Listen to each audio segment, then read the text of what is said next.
ಆರೋಪಿಗೂ ಒಂದು ಅವಕಾಶ ಇದೆ ಅಂತ ವಾದ ಮಂಡನೆ ಮಾಡ್ತಾ ಇದ್ದಾರೆ. ತಪ್ಪು ಮಾಡಿಲ್ಲ ಎಂದು ಸಾಬೀತು ಮಾಡಿಕೊಳ್ಳುವುದಕ್ಕೆ ಅವಕಾಶ ಅಗತ್ಯ. ಆದ್ದರಿಂದ ರೇವಣ್ಣಗೆ ನಿರೀಕ್ಷಣಾ ಜಾಮೀನು ನೀಡುವುದಕ್ಕೆ ಮನವಿ ಮಾಡಿಕೊಳ್ತಾ ಇದ್ದಾರೆ. ನ್ಯಾಯಾಧೀಶರಿಗೆ ಮನವಿ ಮಾಡಿದ್ದಾರೆ ರೇವಣ್ಣ ಪರವಾದ ವಕೀಲರು. ಆರೋಪಿಗೂ ಒಂದು ಅವಕಾಶ ಇದೆ. ಅವರು ಆರೋಪಿ ಮಾತ್ರ, ಸಾಬೀತಾಗುವವರೆಗೂ ಅವರು ಆರೋಪಿ ಮಾತ್ರ, ಆರೋಪಿತ ಮಾತ್ರ. ಹಾಗಾಗಿ ಆರೋಪಿಗೂ ಒಂದಷ್ಟು ಅವಕಾಶಗಳನ್ನು ಕೊಡಬೇಕು. ಅವರು ಆರೋಪವನ್ನ ಎದುರಿಸ್ತಾ ಇದ್ದಾರೆ. ಅವರು ನಿಜಕ್ಕೂ ಈ ಪ್ರಕರಣದಲ್ಲಿ ಭಾಗಿದಾರರೋ, ನಿಜಕ್ಕೂ ತಪ್ಪು ಮಾಡಿದಾರೋ ಇದನ್ನ ಸಾಬೀತುಪಡಿಸಬೇಕಲ್ವಾ? ಅದಕ್ಕೆ ಆರೋಪಿತರಿಗೂ ಕೂಡ ಒಂದು ಅವಕಾಶ ಕೊಡಬೇಕು ಅಂತ ವಾದ ಮಂಡನೆ ಆಗ್ತಾ ಇದೆ. ತಪ್ಪು ಮಾಡಿಲ್ಲ ಅಂತ ಸಾಬೀತು ಮಾಡಿಕೊಳ್ಳೋದಕ್ಕೆ ಅವಕಾಶ ಕೊಡಬೇಕಲ್ವೇ? ಆ ಅವಕಾಶ ಅಗತ್ಯ. ಜೊತೆಗೆ ಸುಪ್ರೀಂ ಕೋರ್ಟ್ನ ಈ ಹಿಂದಿನ ಒಂದಷ್ಟು ಜಡ್ಜ್ಮೆಂಟ್ಗಳನ್ನ, ಆದೇಶಗಳನ್ನ ಉಲ್ಲೇಖ ಮಾಡಿದ್ದಾರೆ ರೇವಣ್ಣ ಪರವಾದ ವಕೀಲರು. ಆ ಆದೇಶಗಳನ್ನ ಉಲ್ಲೇಖಿಸಿ ಆರೋಪಿಗೂ ಕೂಡ,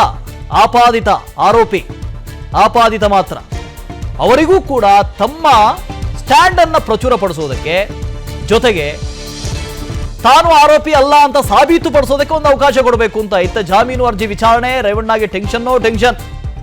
ಅಜ್ಞಾತ ಸ್ಥಳದಲ್ಲಿದ್ದೇ ಮಾಹಿತಿಯನ್ನ ಪಡ್ಕೊಳ್ತಾ ಇದ್ದಾರೆ ರೇವಣ್ಣ. ಏನಾಗ್ತಾ ಇದೆ ಕೋರ್ಟ್ನಲ್ಲಿ, ಏನಿಲ್ಲ ಅನ್ನೋದ್ರ ಬಗ್ಗೆ ಆತಂಕದಲ್ಲಿಯೇ ಓಡಾಡ್ತಾ ಇದ್ದಾರಂತೆ ಮಾಜಿ ಸಚಿವ ರೇವಣ್ಣ. ಅದು ಹೇಗೆ ಗೊತ್ತಾಯ್ತು?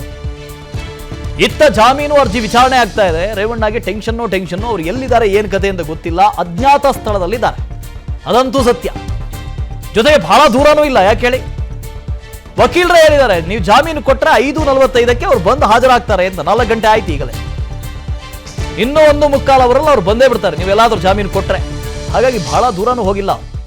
ವಿದೇಶಕ್ಕೆ ಹಾರು ಹೋಗುವಂತ ಪ್ರಯತ್ನ ಮಾಡ್ತಾ ಇದ್ದಾರೆ. ಈ ಥರದೆಲ್ಲ ಇತ್ತು. ಆದರೆ ಜಾಮೀನು ಸಿಕ್ಕ ತಕ್ಷಣ 5:45ಕ್ಕೆ ರೇವಣ್ಣ ಅವರು ಬಂದುಬಿಡ್ತಾರೆ, ವಿಚಾರಣೆಗೆ ಹಾಜರಾಗ್ತಾರೆ ಅಂತ ಅವರ ಪರವಾದ ವಕೀಲರು ವಾದ ಮಂಡನೆ ಮಾಡ್ತಾ ಇದ್ದಾರೆ. ಆರೋಪಿಗೂ ಒಂದು ಅವಕಾಶ ಇದೆ ಅಂತ ವಾದ ಮಂಡನೆ ಮಾಡ್ತಾ ಇದ್ದಾರೆ. ತಪ್ಪು ಮಾಡಿಲ್ಲ ಎಂದು ಸಾಬೀತು ಮಾಡಿಕೊಳ್ಳುವುದಕ್ಕೆ ಅವಕಾಶ ಅಗತ್ಯ. ಆದ್ದರಿಂದ ರೇವಣ್ಣಗೆ ನಿರೀಕ್ಷಣಾ ಜಾಮೀನು ನೀಡುವುದಕ್ಕೆ ಮನವಿ ಮಾಡಿಕೊಳ್ತಾ ಇದ್ದಾರೆ. ನ್ಯಾಯಾಧೀಶರಿಗೆ ಮನವಿ ಮಾಡಿದ್ದಾರೆ ರೇವಣ್ಣ ಪರವಾದ ವಕೀಲರು. ಆರೋಪಿಗೂ ಒಂದು ಅವಕಾಶ ಇದೆ. ಅವರು ಆರೋಪಿ ಮಾತ್ರ, ಸಾಬೀತಾಗುವವರೆಗೂ ಅವರು ಆರೋಪಿ ಮಾತ್ರ, ಆರೋಪಿತ ಮಾತ್ರ.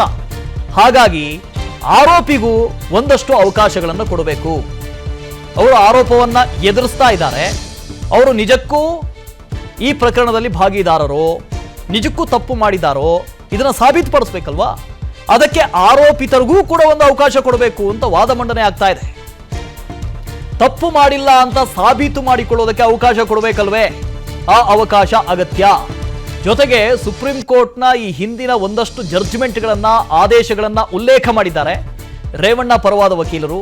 ಆ ಆದೇಶಗಳನ್ನ ಉಲ್ಲೇಖಿಸಿ ಆರೋಪಿಗೂ ಕೂಡ,